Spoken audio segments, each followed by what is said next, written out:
gentlemen, thank you for your patience. Mind Your Biz Live is now streaming. We're about 10 minutes past our usual start times. Please apologies. Please forgive the tardiness on my part. We're setting up some of our content right now so that we can jump into today's news. But spoiler alert, there's quite a bit about the merge. Some other topical headlines that we got to get to are the Starbucks Polygon NFT agreement. Abra Bank, the first U.S. regulated crypto bank. So it finally happened. They finally did it. Those crazy, crazy people. Argentina is also cracking down on miners. Privacy tokens are being delisted on Huobi, leading to a privacy token market value drop. Justin Trudeau is showing support, or says that showing support for crypto is irresponsible. But the new opposition leader is a Bitcoiner. Sorry, Justin. That and more once we start.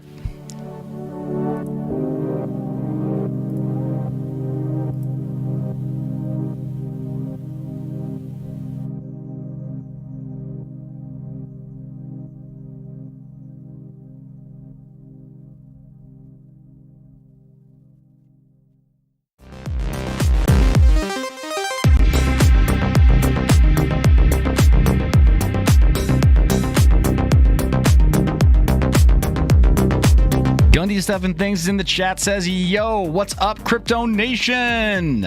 Proof of live stream, proof of comments. You do not need to submit a super chat to have your chat interacted with.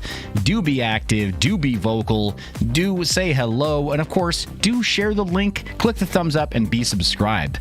According to the analytics of Mind Your Biz on our new home on YouTube, a significant percentage of you are not subscribed. Every subscription is meaningful, every click counts, but yours, Mind Your Biz community, might count for a little bit more than the average.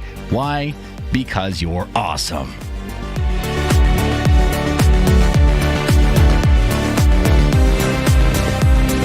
The Deadwood is in the chat saying, good morning, Mind Your Biz fam. Hope your days are filled with green candles and big smiles. If not, I bet you wish you had. ... Love it.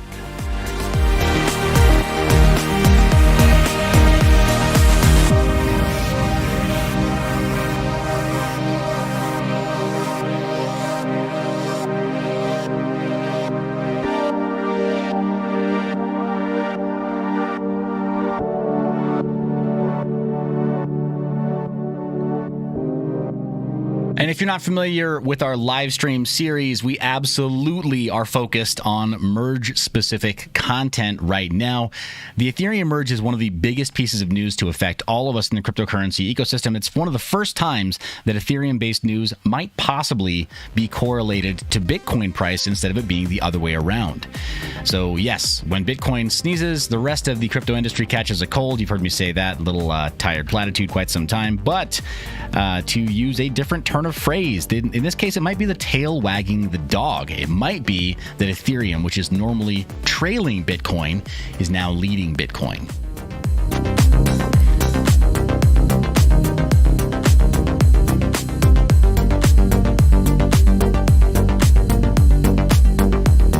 In additional news, we've got ETHW, the proof of work fork of Ethereum. Is it going to work?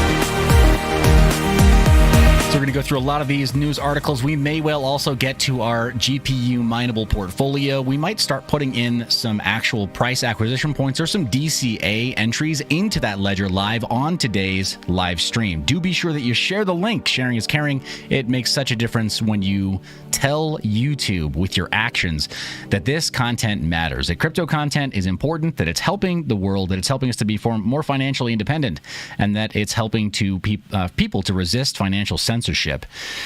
In additional related news, Visa, MasterCard, and American Express have all chosen to classify any firearm-related purchase in its own category. This is a form of financial surveillance.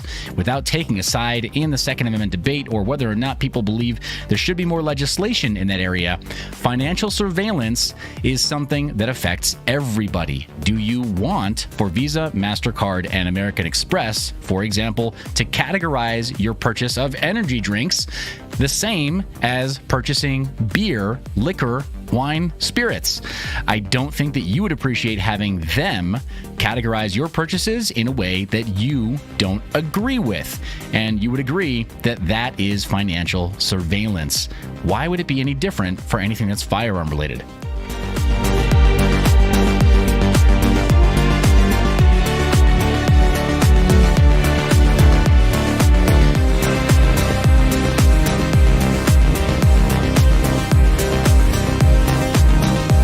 It looks like we are live. Today's news. Guys, we got merge news.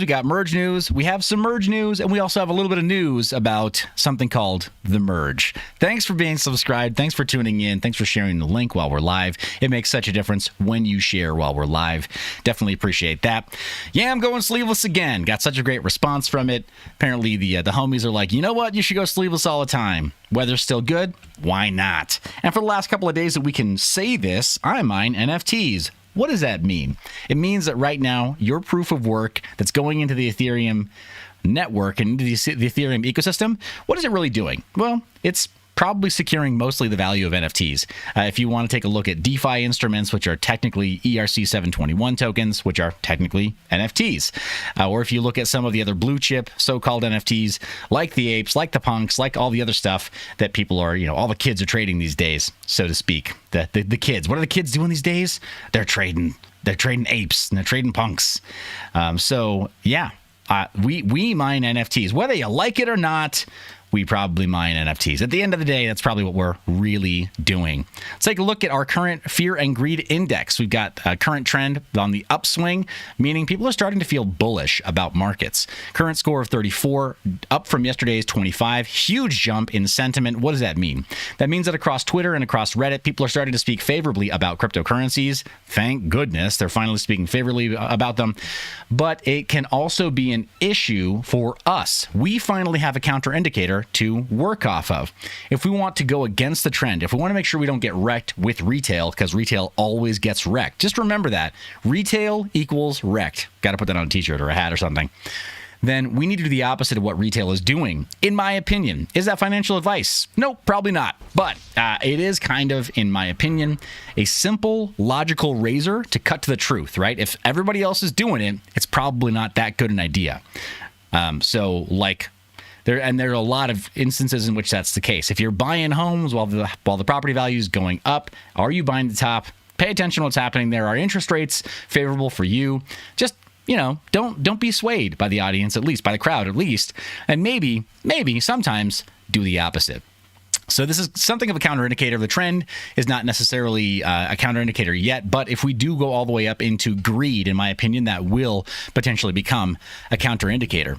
I've rearranged my microphone situation just a little bit so it's a little less intrusive. Let me know if you hear it clipping or if you hear that there are too many plosives, right? Little puffs of air going into the microphone. I'd love to get your feedback while I'm refining that little microphone situation because I wanted to try this a little bit differently and adjust some of my settings, but your feedback would be very helpful. If you're hearing feedback from me or you're hearing bad signal from me, then I'd love to know. Gundy Stuff and Things says, buying houses right now is looking very painful. Gandalf Gray says, yo, everybody, hit that like. And that, ladies and gentlemen, is financial advice. Definitely appreciate that. Jumping back in, though, this is something of a counterindicator. We know that. You know that. Mind Your Biz community knows that. Does retail know that? Maybe not yet. We could see that go up. Crypto bubbles. What do they got for us? Raven on the upswing. Luna on the upswing. Helium coming back from the dead, basically. And then, of course, some of the blue chips like Apes. And then Cosmos. What? WTF? Cosmos? Why are you going to be like that? We got Hedera Hashgraph as a bit of an outlier. Solana. Compound and Near Protocol, as well as Quant, all in the green today. XRP is up. Cake is up. OKB is up. EOS is up, and a few others, including Bitcoin, a little bit of an upswing today. Notably absent on this list of a massive upswing is Ethereum. Where you go, Ethereum? All right, our chart on Bitcoin is showing us that we've got a little bit of a breakout from the chopsticks. Boo! Why did our chopsticks break? I don't know that we can fully understand how they've broken down or why they've broken down just yet. Hey, guys, thank you for sharing that link live. I see that we've got a significant uptick in viewership, and I so appreciate you for sharing that link. Thank you for doing that, guys. Means a lot. Doing this while we are live is how YouTube knows that this is relevant content. So appreciate you doing that. Keep it up, guys. Go team. Good job. We do this together. But current chart is showing us that we are outside of that range that we identified from before. Let's zoom out, right? We bounce, and I suspect we get another bounce before we see recovery, or we find bottom support somewhere closer to the bottom of this range. Maybe not in the blue range. We've talked about that being the value buy range, where, you know, it's like blue line items at the grocery store. Right, blue line items at the grocery store give us the opportunity to save a buck. Right, get that really value purchase. That white box with a blue line on it that says corn flakes. Is it Frosted Flakes? Well, probably. It's probably made by Kellogg's, probably packaged at the same place. So Bitcoin at this price is the same as Bitcoin at this price, except that you just saved some money and you set yourself up to have investment capital down the line and make some gains with a Z. Gains. We like them gains. So, yeah, I think that's our value buy range. I don't know that we're going to really see significant bottom support in this range here. We got that between 9.8 up to about 14,000, 14.5. That in my mind is the phenomenal value average range, the phenomenal value buy range. And if you can start DCAing at this range, if we do start to see this range, that for me, I'm just being very public about it, that for me is where my DCA starts again. I've been off of my DCA, and I mentioned that I'd be okay with DCAing anywhere here, but I've had this really strong sneaking suspicion that we're not going to need to buy in this range, or I wasn't going to need to buy in this range because I was going to have the opportunity to buy in this range approximately, or possibly a little bit below to the bottom of this green area here. That's my sneaking suspicion. Will we definitely see it? No. And again, do I need a red screen? You probably now. This is not me saying that we're definitely going to see those lower prices. It's just me saying I've got a sneaking suspicion that we might, and we're going to need to first break down from that big breakout, right, to the upside. And we're already doing so, right? We're already on our way to seeing that drop right back down. Maybe we start to see that trend again. Maybe we have to redefine where the chopsticks are. But guys, this is a one-day chart, and I'm sticking to it. I'm not a technician. I'm not a technical analysis professional. Don't ever pretend to be. Don't know that I ever actually want to be. That's not, I think, my calling in life. I think it's something that I could do if I wanted to. But it's not what Mind Your Biz is about today. So we'll leave that alone. Leave this chart alone for now. Cost to mine one full Bitcoin currently at a pool fee of 1% and at 8-cent power. You're looking at $16,000 US. Still not a terrible deal, but your break even is 10 cents. And if you can get anything shaved off of that 8-cent figure, get it all the way down to 7 cents, you're looking so much better. $14,000 Bitcoin, I think, is still the optimal target for mining your Bitcoin. Anything below that is amazing. It's gravy, but $14,000 Bitcoin, I think, is going to be Bitcoin you're very happy with 2 years from now, 5 years from now. Maybe not in the next 6 months. You might be sweating a little bit, but $14,000 Bitcoin will at least help you feel like you're not getting ripped off if you're mining at about $14,000. Over on Hivon.com, we're going to take a look at their statistics. This is not a sponsored segment. I am an affiliate. So if you're curious about mining on GPUs or on any kind of a PC, consider using Hivon, guys. It's just consider it, right? I did the very first official training series on Hivon. I wrote that series directly with the leadership from Hivon, and I did that back in 2018 when nobody else in the United States was using Hivon, back when it was called HiveOS.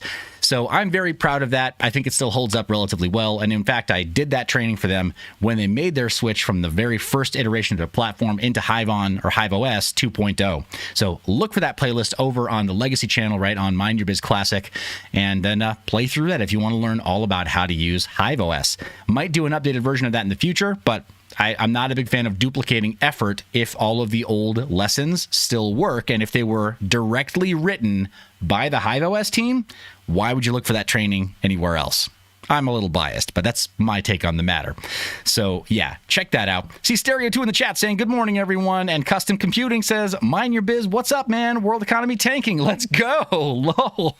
Yeah, right? I mean, heck, let's do it, right? You guys have seen Dr. Strangelove just ride that nuke all the way down to ground zero, I guess. Why not? Front row seats. Gandalf Gray says, yo, everybody hit that like. And Gundy Stuff and Things says, gains with multiple Z's. It kind of makes me feel like you're falling asleep when it's multiple Z's. Like, whoa. Feel that way sometimes after a long day at the gym. But over on hivon.com, we got the statistics page. You can see that right there. It's hivon.com/statistics, and it shows us what percentage of coins are being mined by their platform. Does this indicate how everyone is mining everywhere? No.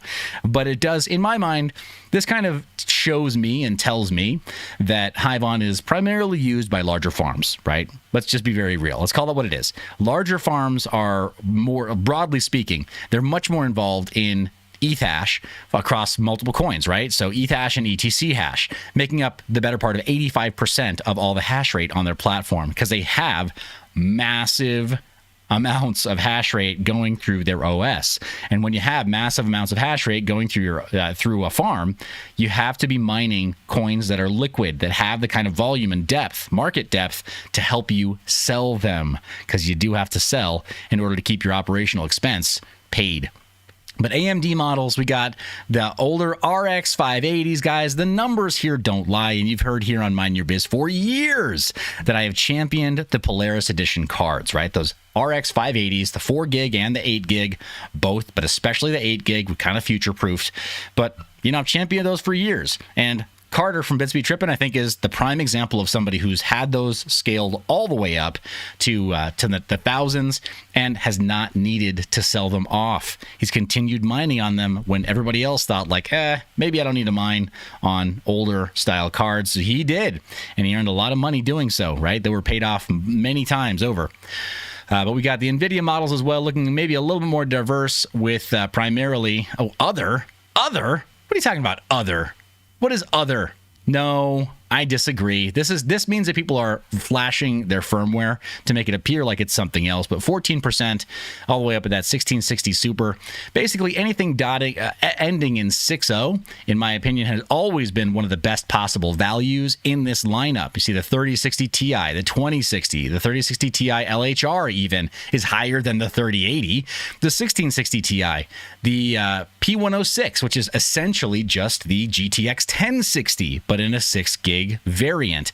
And then notably absent on this list is the actual 1060. Why would that be? Well, in my estimation, it's because that's what that 25% is. When they call it other, it's actually the GTX 1060. Who's been telling you for 4 years that these cards were going to continue to hold their value?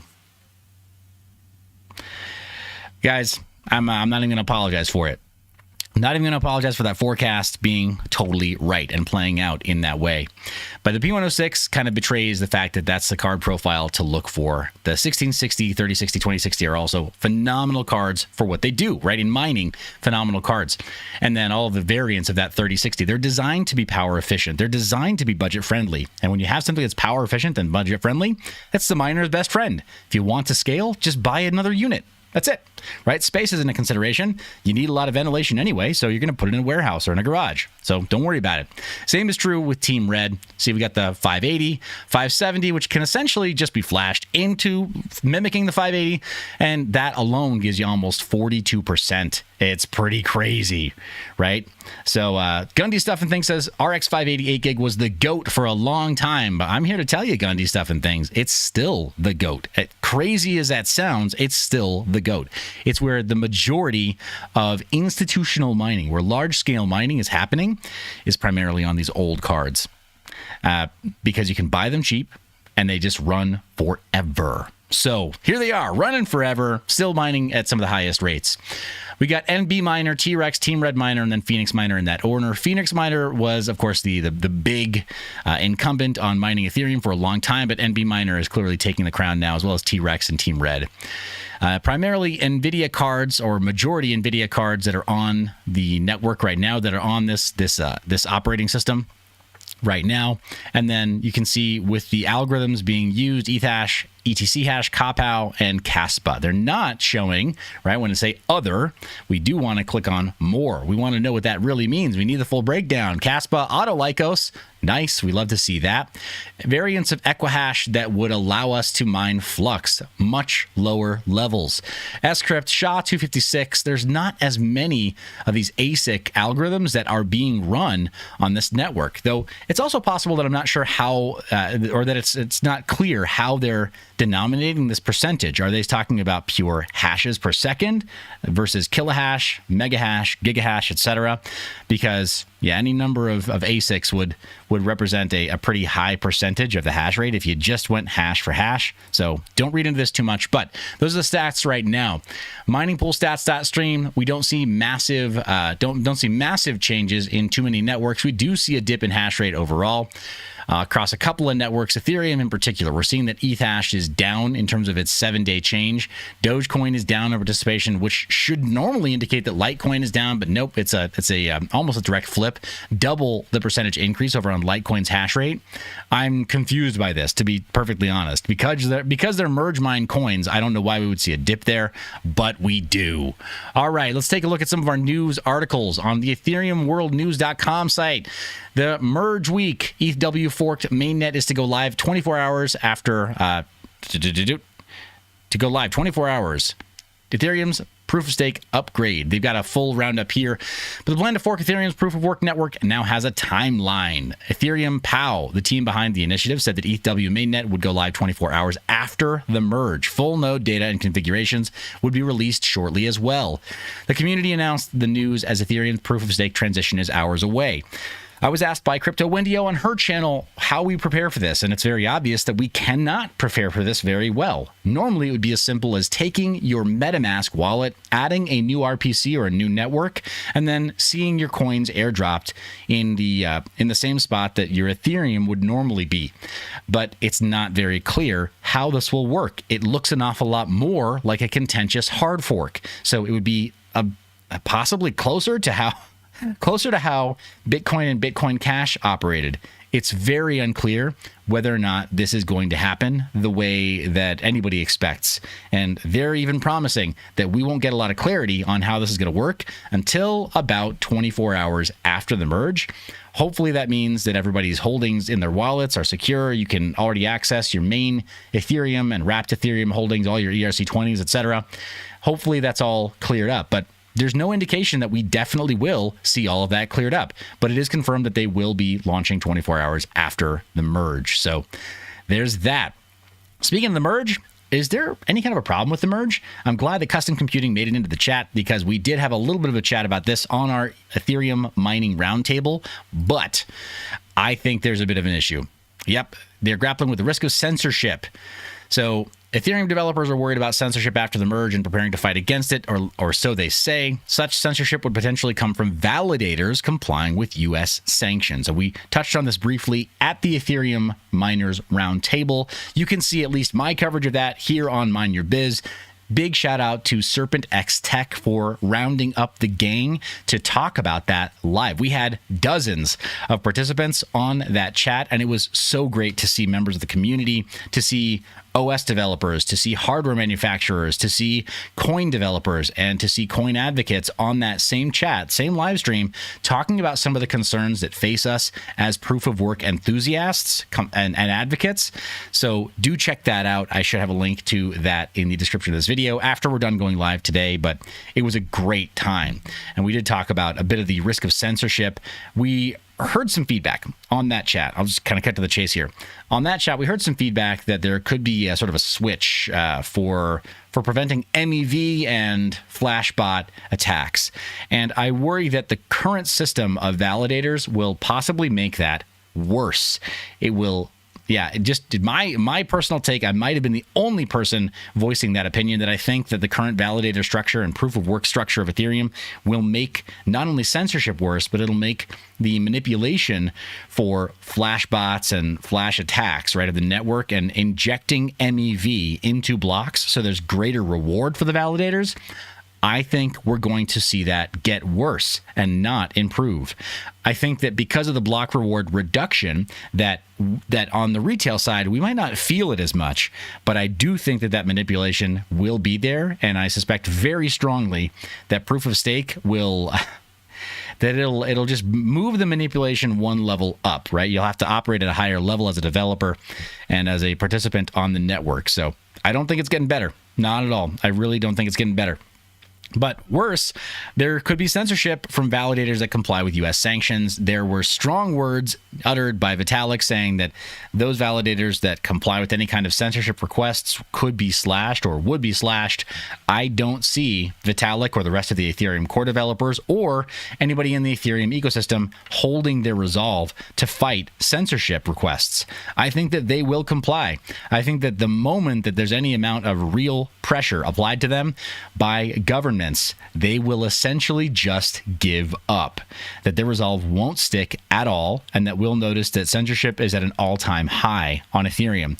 You tell me what you think in the chat. Do you think that Ethereum has what it takes, the Ethereum core developers have the requisite character and spine that it takes to stand up to abusive government policies and say no?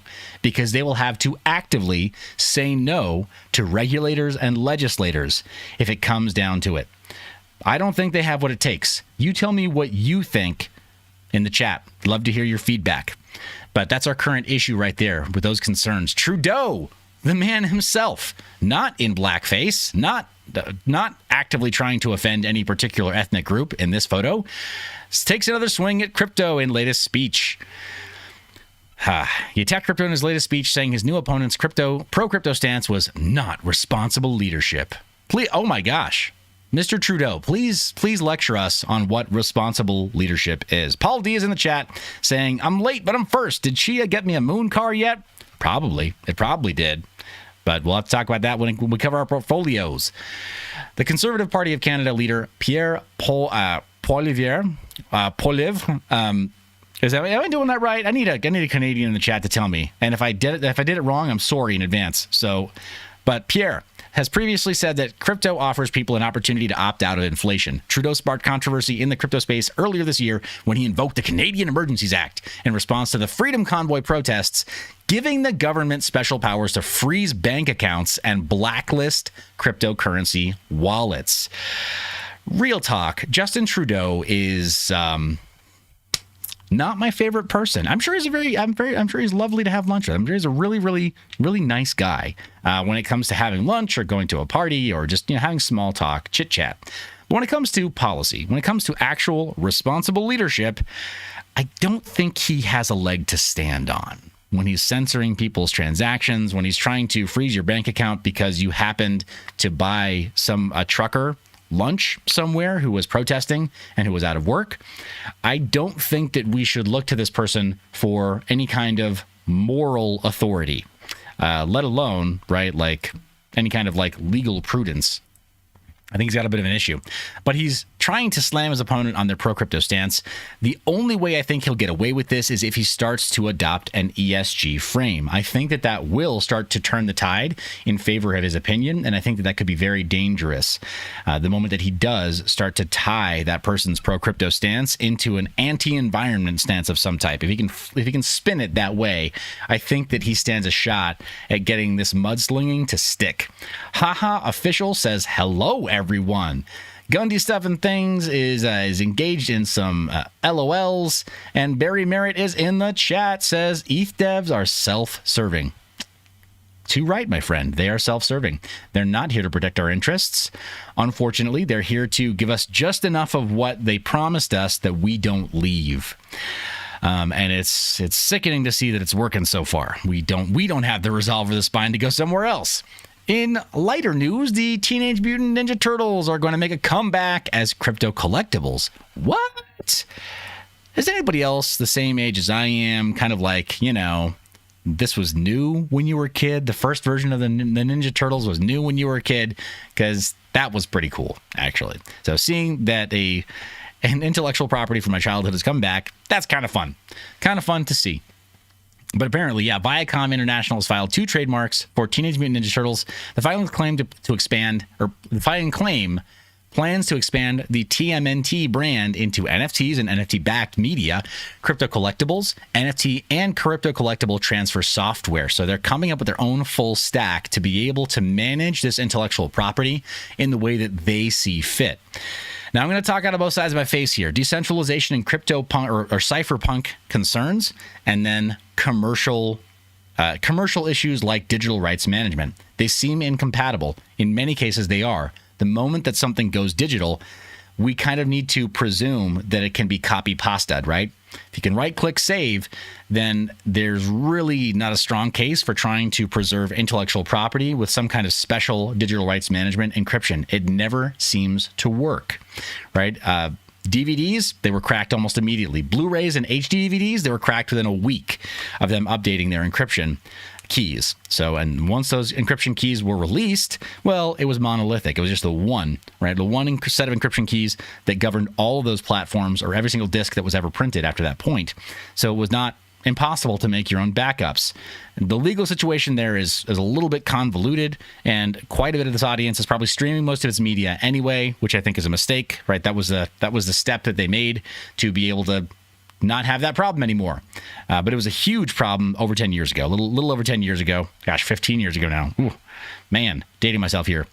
But that whole war of trying to get physical media that could still be collectible, encryption, and how you do it, it didn't work, is what I'm saying. So streaming became kind of the main thing that people did. Well, we know that torrenting never went away. And BitTorrent was the solution back then too. So got a lot of issues going on here. Hey, we got Charlie Grace in the chat as well, saying a van lifer. They're a van lifer. That's awesome. Great to see you in the chat as well. Love that there's van life going on. I've got somebody who's living the van life out in front of my house, and I swear I am so close to just having my son play his horn right outside their window in the morning, getting him to move. I mean, I love people. I don't love people camping out on my front lawn. So, yeah, I'm going to be that old man that yells at the cloud. He yells at my lawn really soon. But TMNT, doing it right, you have to build your own vertically integrated platform to be able to manage your own rights. Now, again, is this anti-cypherpunk here? Am I saying something that's anti-cypherpunk? Maybe a little bit, right? I would rather that a lot of the copyright laws get revisited and that we figured out better ways to protect intellectual property. But in the meantime, wishing ain't having, right? Like, we have to deal with the vagaries of the industry, right? People put their livelihood into this stuff. People put in work. There was the original artist who made the comics first, and then there were the cartoons, and then there was the merchandise after that, after they tested the market and found out it was a success. And then all these people got involved who worked to be able to secure some, a livelihood for their families and for themselves and, for their own life. And we do kind of harm them when we do frauds, like a large piracy on a large scale. So I've got a bit of an issue with that. But being able to crack your own encryption to be able to make a digital copy and backup of your own media makes sense. Right-clicking your own NFT to save the JPEG. You'd be crazy not to, based on what OpenSea has done and other platforms have done in swapping out your NFT images. So yeah, there's a bit of an issue there. Charlie Grace says, I'm a considerate van lifer who owns land too. That's awesome. I really appreciate that. Boondocking is all right in my book. It's totally okay. When you boondock in front of somebody's home, though, I mean, just, get to know people. Don't just park in front of somebody's home you don't know. Yeah, that's the biggest thing. Because I got a few boondockers in the area, and my neighbors are okay with it, so I'm okay with it, right? Like, hey, if you know that person, cool. Whatever. Have them do their full hookups and everything. Like, that's great. I do love that van life is a thing that you can do in the United States.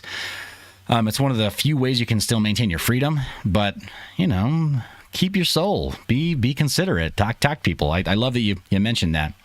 Looking at ways to figure out how to truly own my digital footprint. I'm a van life comedian. Awesome. We got to check out your media sometime, or maybe have you on the show.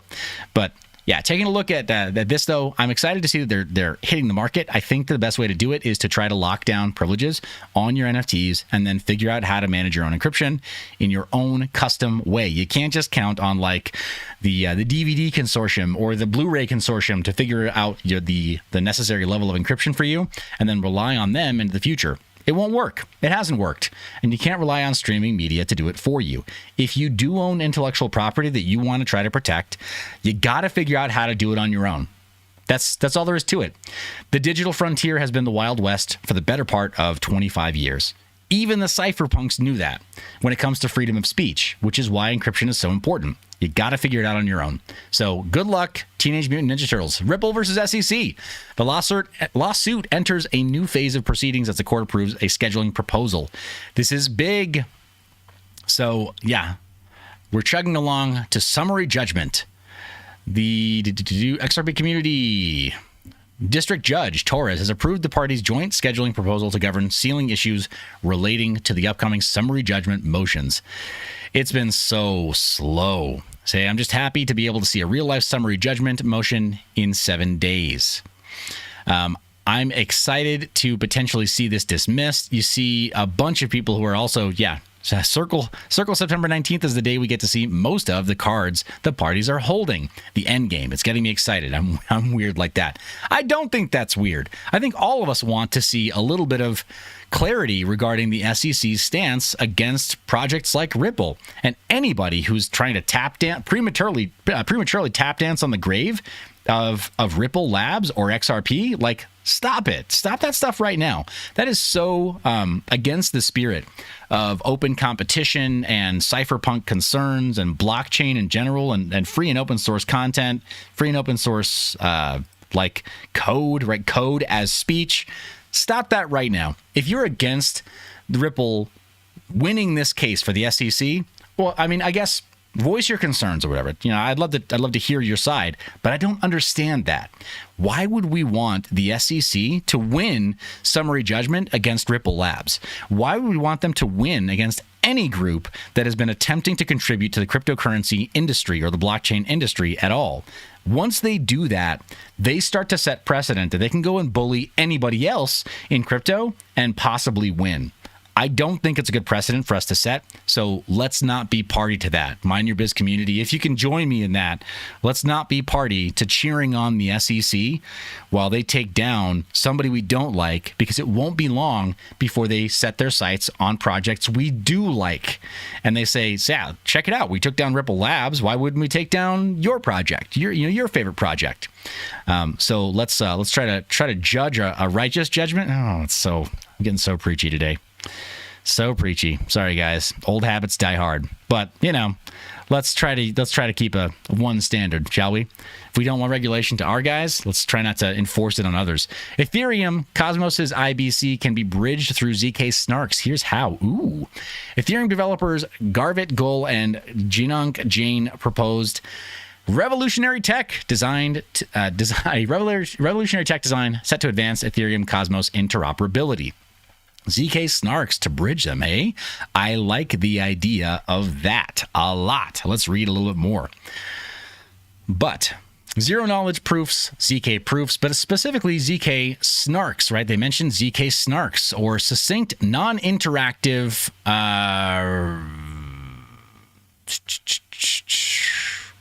oh my gosh. Succinct non-interactive arguments of knowledge. There you go. I had to think about that. But zero knowledge proofs is among the most common scaling techniques used to scale Ethereum and EVM blockchains, reduces the volume of information that needs to be verified on chain. But ZK snarks are more, they're a zero knowledge proof that allows you to then maintain some privacy. It's very, very helpful. That's what Tornado Cash was built on. Stereo 2 says XRP losing will impact all crypto ecosystem negatively. I agree. It'll be a very bad thing if it happens. In 2022, this approach can also be used to advance cross-network interaction between Ethereum and inter-blockchain communication, or IBC, which is the cross-chain standard in the Cosmos ecosystem. And you guys have heard me talk about it for months. Don't sleep on this. Everybody else was focused on Polkadot, and Polkadot wasn't delivering anything. Cosmos and IBC is in production now. It works today. Polkadot may be great in the future, but Cosmos and IBC works right now, and very, very fast at that. So, rent-seeking billion-dollar trusted bridging protocol in shambles. Oh my gosh. Oof. Oh my gosh. Okay. Oh my gosh. Oh, that's not a positive endorsement. Why would you put that on this article? Somebody didn't understand that. Oh my gosh. ETH research. Good grief. Okay, we're going to try to open that up in another window. Such an operation seems to be extremely inefficient in terms of gas spending, namely takes the verification of hundreds of thousands of signatures in Solidity. Engineers propose ZK proofs in order to advance the cost efficiency of such transactions. The new instrument can construct ZK proof, signature, validity, and verify it on the Ethereum mainnet. Good. Cosmos is jumping 50% of the major announcement. So these ZK proofs compress the data in this manner. One cross-blockchain transaction can be charged with $2 in fees only, which is equal to an average Uniswap conversion. With multiple light headers compressed into a single proof, the system can also achieve a sub-dollar gas level. So pretty awesome. They're going to be able to compress a lot more, but they'll be doing so while also bridging into IBC.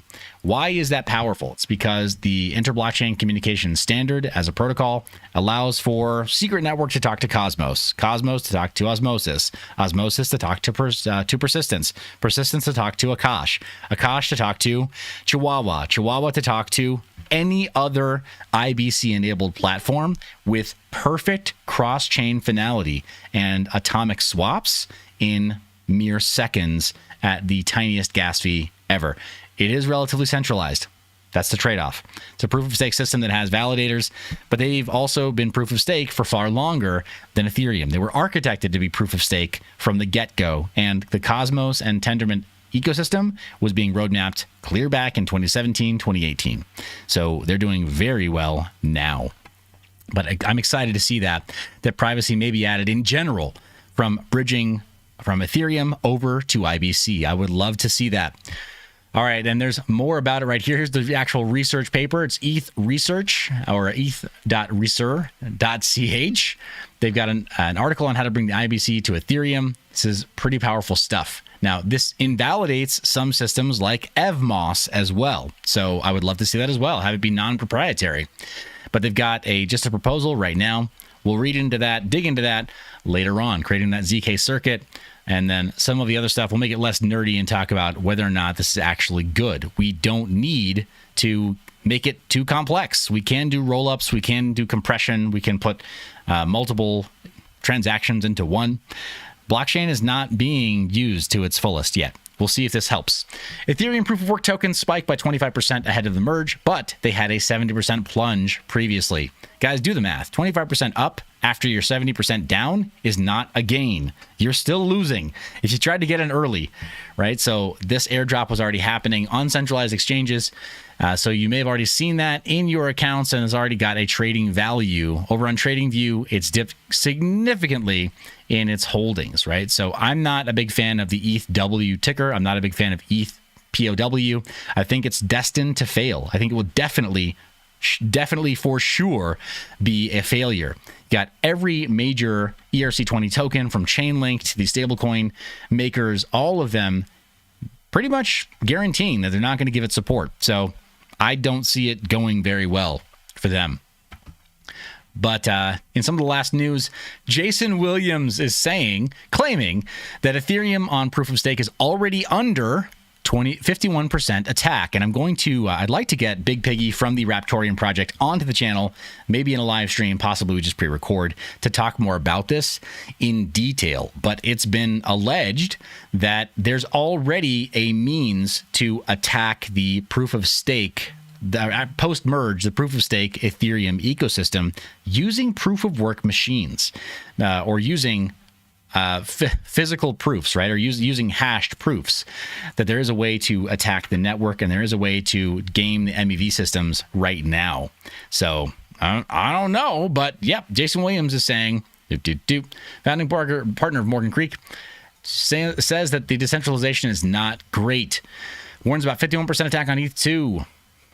to do. A small group of early insiders and founders already control more than 51% of stakeable ETH. There is nothing honest stakers can do when this majority group predictably and inevitably abuses their control of the ledger. Now, he's taking a different game theoretical approach, and I largely agree with this. If you want to understand why, check out my video on Mind Your Biz Classic talking about my gripes with Zcash moving to proof of stake. It is a huge problem having relative centralization of the supply when you go to proof of stake, because it doesn't take much to control the network. All you have to do is own the coins. So, I mean, he's not wrong. He's not wrong, but I really thought he was going to go a different direction with that. I thought he was going to talk about something a little bit more juicy. This is game theory, and it's pretty straightforward. Argentinian tax agency conducts first ever raids on illegal crypto mining farms. They've never done this before. Now, there have been raids on mining farms in various places throughout the world, right, internationally. Typically, it's because they mistake crypto mining facilities for marijuana growing facilities because of the amount of electricity used and the amount of heat generated under that roof, or for methamphetamine cooking facilities, right? So yeah, crack and meth. If there's a cooking facility, you're going to have high heats, and it tends to mimic from the sky. If you have an aerial drone that's running thermal vision, it's going to look very, very similar to a mining operation. And so you will get an FBI raid. You will get a police raid on occasion that happens to crypto mining facilities. And, they bust down the doors and they see, oh, it's a bunch of machines that are just really loud and annoying and hot. But in Argentina, they are specifically raiding in order to find these machines because the mining operation itself is illegal. So the AFIP conducted 4 raids on crypto farms that were under the guise of other commercial purposes, beginning in the province of San Juan on Tuesday and ending in Buenos Aires on Friday. So this was a very tactical thing. They went to as many places as they could, and with this particular business, right, with mining, if you caught wind of there being like FBI style raids or IRS style raids 2 days before, you might not have enough time to be able to clear out those facilities. So for them, it's like, we're kind of setting up shop. We can't strip our network and pull out all our machines in that amount of time. They just got busted. Beyond that, they were lying about what their business purpose was. 2 farms were found in the city of Cordoba, given away by their high levels of energy usage, according to the local news outlet. The Digiconomist Bitcoin Energy Consumption Index estimates that one Bitcoin transaction takes about, oh my gosh, one Bitcoin transaction takes about 1.5 kilowatt hours to complete, equivalent to almost 48 days of power usage for the average U.S. household. Give me a break. No. To obscure the energy usage from the machines, a group of illicit miners in San Juan hid their machines inside a giant fruit refrigerator at an agricultural facility.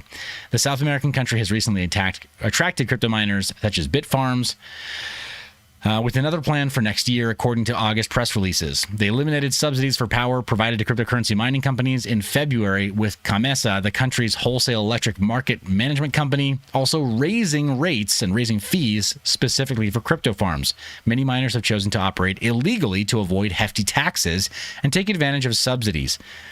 According to the news outlet, at least one of the farms had an undeclared income of over $200,000 in the last 7 months. Well, we can't let people be profitable. We can't let people earn money. Got to tax the crap out of that. Good job, Argentina. Way to be a beacon of moral authority for the rest of the world. You guys are just amazing. I sincerely hope you get everything that you have coming to you as a nation, right? As a leadership group. We're going to skip over a couple of items that we normally have in our regular live stream, jumping into DeFi Llama. Take a quick look at our top 5. Got Ethereum, Tron, BSC, Avalanche, Polygon. Not much changing there. Protocol support, also not much changing. Ethereum, BSC, Polygon, top 3, but top 5, not too dissimilar. Phantom and Avalanche as well. Not too many that are jumping up in the ranks, except for TVL figures on the 1 month chart. 7-day, let's see, 1 month, we might see the most significant TVL jump there. SX Network, which is still not exactly a micro cap. Clearly, they've got 5 million or 4.3 million in TVL. So coming up, Zill coming up just a little bit, and then BitTorrent with a paltry $11,000, right, of TVL. Somehow they're on the list, but it's shown a massive jump in that figure in that time. The only $1 billion entry that we have, let's take a look for our first $1 billion entry that to stack that ranking.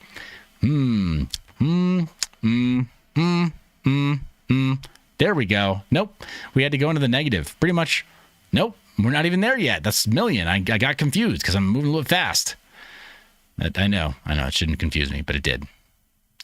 Everything else is pretty much down on the 1 month time frame. We're not really seeing a whole lot. How is this? What? How's the... Okay. I don't know how I managed to miss the other ones.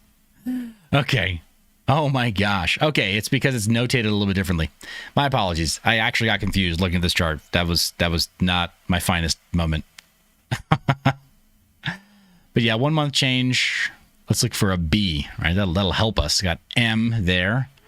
And I probably went right past anything that had a B notated next to it. I was looking for a larger number. Looks like top on the list there by way of change is Tron, and it's basically the least worst option there. Stereo 2 says, how to twist the fact, minor evading tax. They say nothing about the currency being worthless from skyrocketing inflation. Right? Here's the thing. This is the canary in the coal mine, the canary in the crypto mine, so to speak. If Argentina's doing it, and they're doing it for tax purposes, we just hired over 85,000 tax enforcement professionals, right? Tax agents, IRS agents here in the United States. Why were they hired? You decide. But yeah, Tron is the least worst loser there by way of the high caps. Let's see if there's anything else that's in the high cap category that's not totally hemorrhaging right now on the 1 month chart. Nope, BSC hemorrhaging, 10% down. Everything else pretty much hemorrhaging. Lot of value falling out of these markets, but that has to do with a lot of the coin values dropping as well. I wouldn't worry about it too much. It is kind of time to hold on and, enjoy the ride. Do what you can. I'd be very careful about dollar cost averaging in right now, though. You are going to dollar cost average into value buys, but we could see much lower. So I'd be very, very careful and be very selective about the coins that you choose to do that with. GPU mining profits at 14 cents per kilowatt hour, which is our typical household rate. We're well below the $2 mark, even for the 3090 Ti. Not looking good. Looking forward to that 4000 series from NVIDIA and perhaps whatever else comes out from AMD. But mostly I'll be looking for value buys on the 3000 series when that happens. Currently, they're finally listing the price of the 3090, as I predicted right here on Mine Your Biz they would, at about $1,000. Told you we would finally see that pricing for the 3090 Ti. Now we see it. It's way down in price, and we might see even lower, so I would hold out for that discount pricing if I were you. This is one of the few categories here in the United States where the US dollar is gaining buying power instead of losing it. I would be very careful if I were you, and I would pay very close attention over the coming weeks and months to see where we can get the best possible rate on these GPUs. They will come back into profitability, and they will be worth, in my opinion, probably worth the investment and the sacrifice now to get into before the next bull run. But, when have I ever been right before?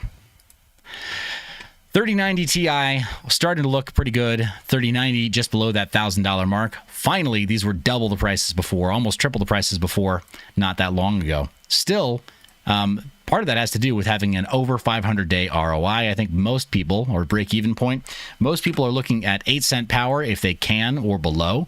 And at 8-cent power, if you're using the same measure that we do our ASIC mining profitability on, you're looking at below 500 days. That's a pretty great break-even for most people. Now, kind of get this set the other way around. Try to go, there we go, lowest break-even. Hey, imagine that. It's just like your boy Mind Your Biz said. It's something ending in a 60, right? The efficiency model of NVIDIA, right? 3060 Ti. And this is the one that I've mentioned has the performance characteristics that scale more linearly according to how we saw the 1060, the 2060, and we expected the 3060 to perform like this. The 3060 Ti is the model that we were hoping the 3060 would be. So I'm glad they at least released it. That's good. But definitely, I think the break-even point helps to illustrate that a lot better. And certainly, it's not a slouch on games. I've played some AAA titles on the 3060 Ti, and it's totally serviceable. I like it a lot. I like it just fine. Works great. Nearest neighbor right here by way of value and ROI or break-even point is the 3080 Ti. Also looking pretty good at about double the power consumption, but about almost double the hash rate too. Paul D says, guys, I just panic sold everything. What should I do next? I definitely appreciate that you let us know that you panic sold everything. Next time, tell us personally so we can buy up your weak hand holdings, okay? We need to know, man. I thought you remember this community. Paul D, you used to be cool. Why don't you let us have first shot at you liquidating all your coins, man, and your cards? But yeah, I digress a little bit. Just a little bit. But yeah, break even, still not giving us the full story because when we go down to the bottom of the list, we see stuff that does not have a value there, like the 2060 Super. Again, that should probably be way up higher on the list. The 3060 full unlock should probably be way up higher on the list, though it is not quite as efficient. It's a much lower priced card. And again, the 3050, those high efficiency models like the 1050 Ti, the 3060 Ti LHR, the Polaris cards, which are basically amazing, practically walk on water, both the 4 gig and the 8 gig cards there, not listed, 3060 LHR, and the 1066 gig, which is not like the most dominant hash rate, but it's one of the most flexible and for the money has a very fast break-even point.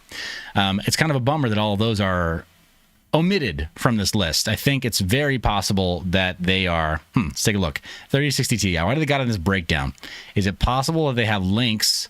No, they don't have affiliate links.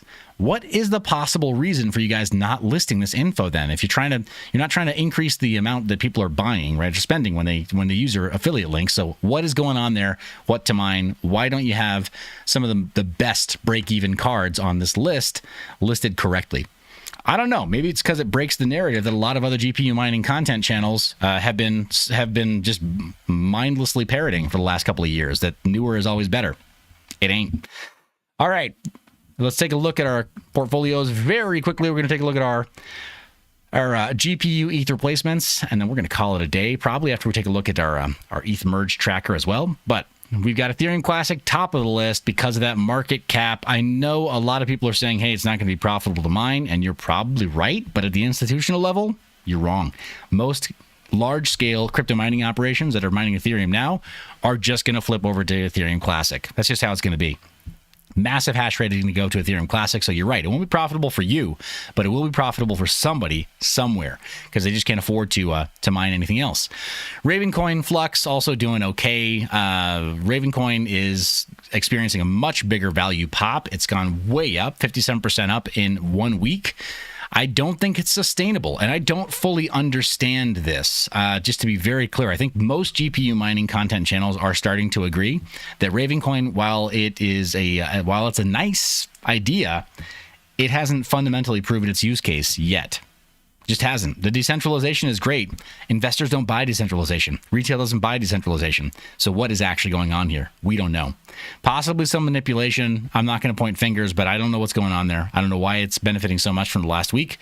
But it's the rumor of the Ethereum merge, I suspect. Flux, ironically, going down by 15%. So a bit of a vampire attack of value here between some of these networks and Ravencoin.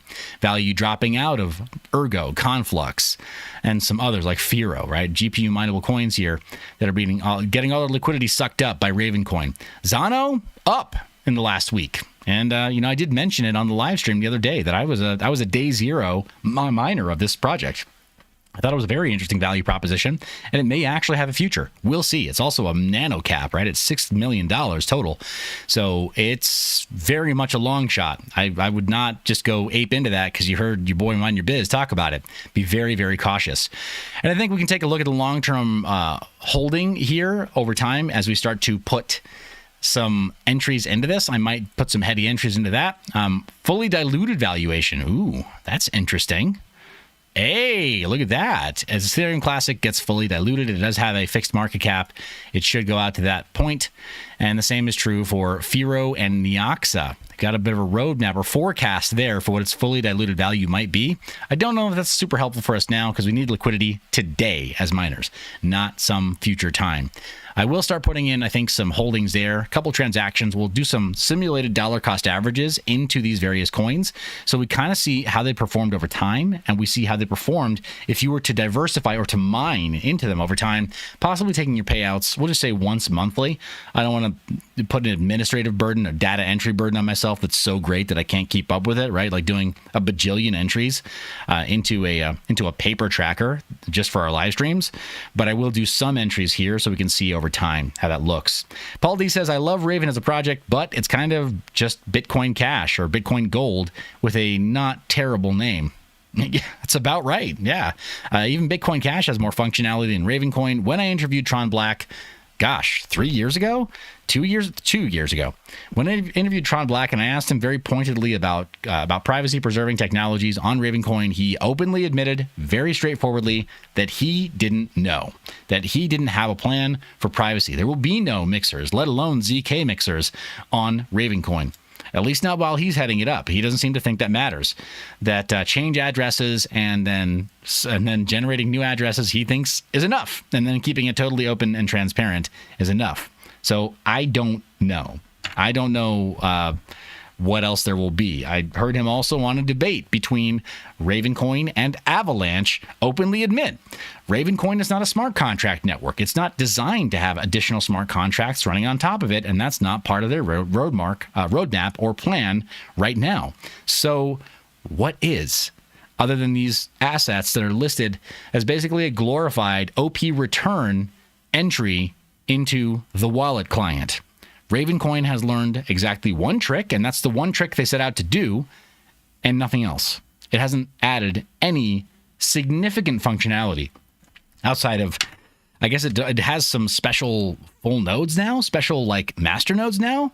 That was likely came to Ravencoin as a benefit of having some of the development of their lead developer, Jeremy, working on nodes somewhere else. He was really jazzed about hierarchical deterministic nodes 2 years ago because of the work he was doing with a couple of other projects. I won't say them publicly. That's his story to tell, but I just don't understand Ravencoin.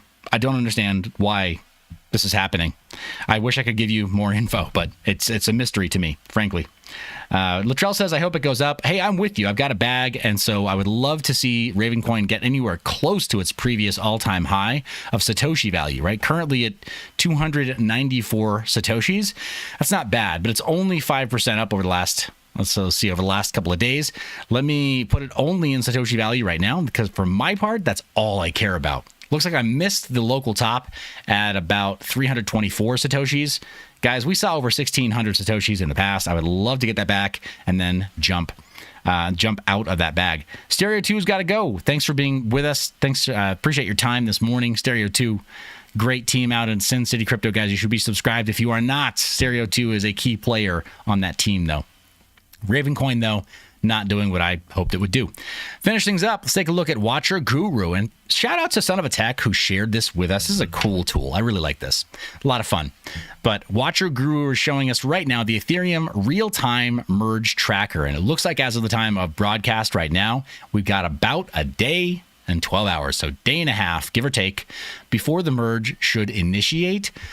And so, yeah, it'll be after September 15th or late September 15th, late towards midnight or so. It's possibly September 16th that we'll see it probably, kind of get pretty close.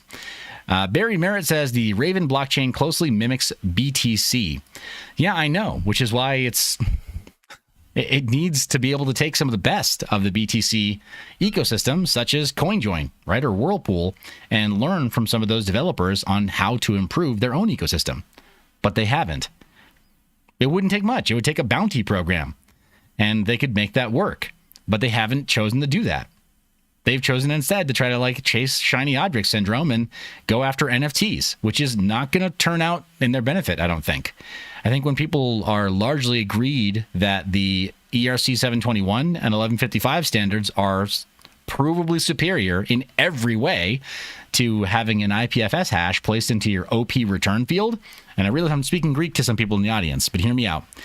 There's some tech that Raven has put forward as NFTs that is provably much worse than Ethereum-based NFTs.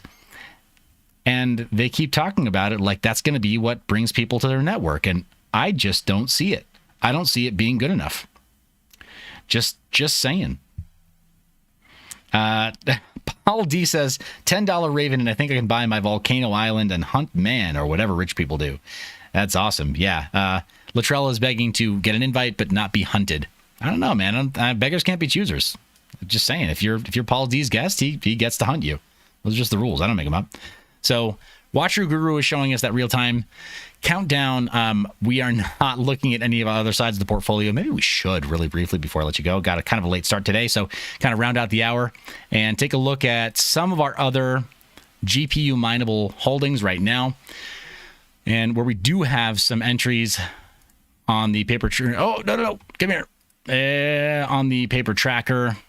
So we've got Flux in the number one spot, Ravencoin. So Flux has definitely been a much better long-term hold for sure, right? And we've got about a little over a year now of holding in that area where if you had just held on to your Flux, you'd be doing far better than Ravencoin. It's cool it's got a 50% pop this week, but it could be that slow and steady wins the race with these two if you're trying to mine into something that's a good long-term hold. And then bottom of the list in terms of P&L is that has an entry is Haven.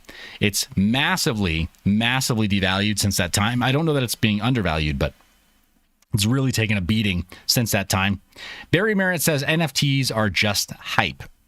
I agree. But here's the thing. You can buy the rumor and then sell the news, right? So hype, it does run this industry and others. It's important to understand how hype cycles operate in crypto and to leverage them to your benefit. So yeah, just be aware. Don't get high on them, right? Don't inhale. Don't get confused or drink the Kool-Aid. But yeah, understand how to work hype cycles. I respect that. But for a project that says it's solving serious problems, that is enduring, I don't see them solving any problems that they weren't working on 3 years ago.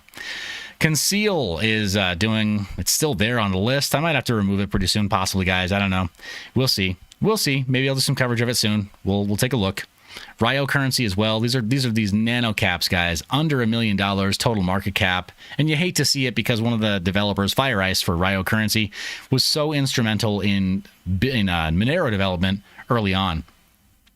Let's take a look at our 7-day winners and losers here, though. We could have lined it up on the other one as well. Caspa is doing really well in addition to Ravencoin. Need to add that to our GPU mineable ETH replacements because it's got that $47 million market cap. So it's not. It is a micro cap, but it's not a nano cap. Grin as well, doing pretty well this week. And then some of the other like actual nano caps are doing really well. So just take a look at some of the stuff and then also work what to mine, or not what to mine, but bitcointalk.org to look for anything that's launching. Really, this is a great time to spec mine. I said that on our miner roundtable the other night. Great time to look into spec mining because you're going to get wrecked trying to chase daily profits on some of these coins. And if you have to sell, right, you're going to get wrecked. So do a few days of mining on some spec coins these days. Not financial advice, but I really do think you're going to do better, right? By spec mining at least a few days out of the month. And then pick your other bets very carefully and hedge them with that spec mining. Just my take. That's going to be the way I approach it as we go into this bear market more and more. Hard drive mineable portfolio. I am going to quickly sweep through this stuff, guys. See if we have anything that's not getting completely destroyed. Hey, Chia's coming up. It's up to $35. What? Okay. So MadeSafe coin at 2%. Signum up by 20%. Wow. I didn't think I'd see a return.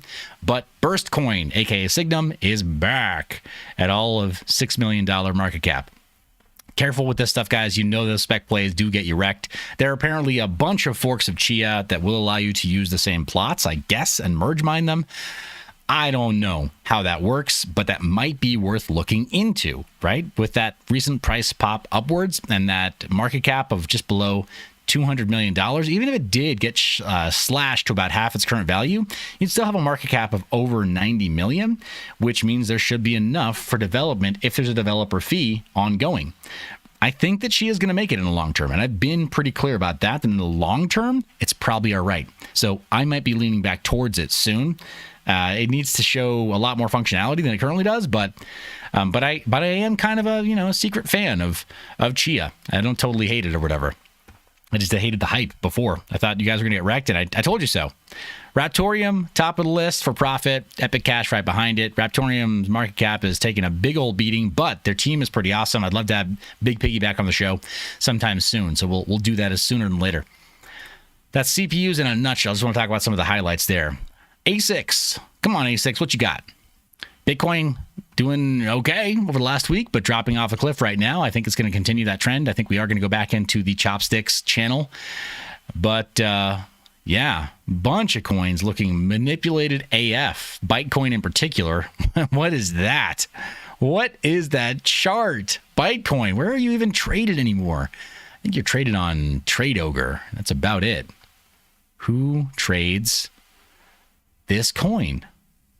Hit BTC, Trade Ogre, yeah, highest volume. Hit BTC and Trade Ogre. Poloniex still has it. The market depth is kind of atrocious on most of these, except for Hit BTC. Between Bytecoin and Bitcoin, I don't know how this project is still alive, other than the original founders still owning the majority stake and manipulating the crap out of it. But I mean, kudos if you got them. I guess if you got it like that, work it. But geez, you'd be crazy to try to be along for the ride there, I think, as a participant in retail or mining. But it's there just so we can kind of learn from it. Down massively, though. I don't know how it's going to survive. Dogecoin and Litecoin are down this week as well. Litecoin is up a little bit. That could be why people are switching primarily their rigs over to that. I don't know why you wouldn't merge mine both, but yeah, that helps explain a little bit of what was going on there with the hash rates. And FPGA's Cadena is still the number one spot. Guys, I'm going to leave it at that for today. I've got to jump because I've got a bunch of stuff to get to, but I appreciate you tuning in.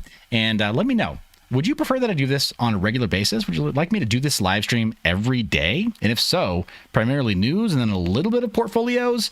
Or would you like me to do some tutorials sprinkled in and then cut those out and make them their own individual videos later on? You tell me in the comments. As always, you're the reason I make this media. I love your face. Remember to stay private and mind your biz.